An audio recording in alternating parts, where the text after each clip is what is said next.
This is the Scottish English podcast, and you're listening or watching the second part of my special series celebrating Black History Month in the UK.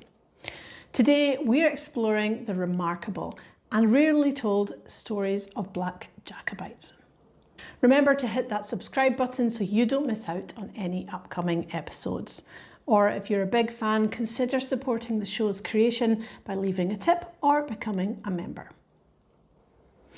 When we picture the Jacobite uprisings of the 17th and 18th century, we often imagine tartan-clad Highland warriors fighting for Bonnie Prince Charlie, or bagpipes and clans united in rebellion.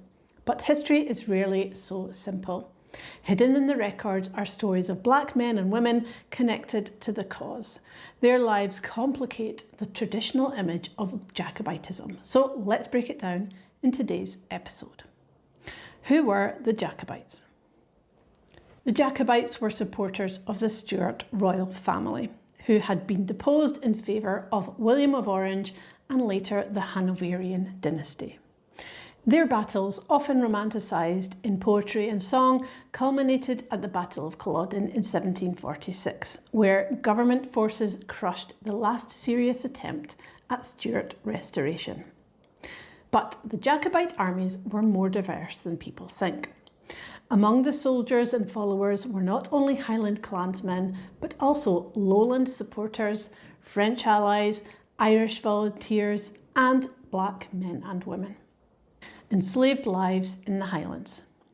During this period, Scotland's landed families, that means people who owned large pieces of land, were becoming wealthy through colonial connections. Some brought enslaved people back from the Caribbean or Africa to work in their households. These individuals found themselves paradoxically entangled in Jacobite communities. For example, Scipio Kennedy was an enslaved African from Guinea who was brought to Ayrshire in the early 1700s by the Kennedy family.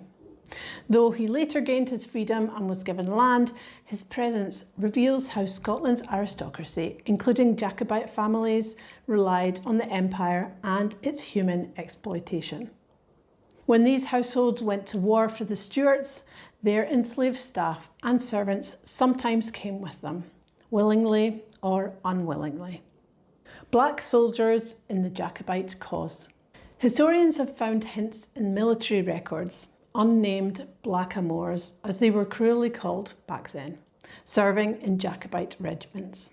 We don't know their full stories. Did they fight voluntarily? Were they coerced? Did they hope that supporting the Jacobites might lead to freedom? We don't know the answers to these questions. What we do know is that diversity within Jacobitism challenges the image of it as a purely Highland rebellion. It shows how global currents of empire, slavery and migration reached into even the most Scottish of uprisings. The aftermath. After Culloden, Jacobite culture faced harsh suppression.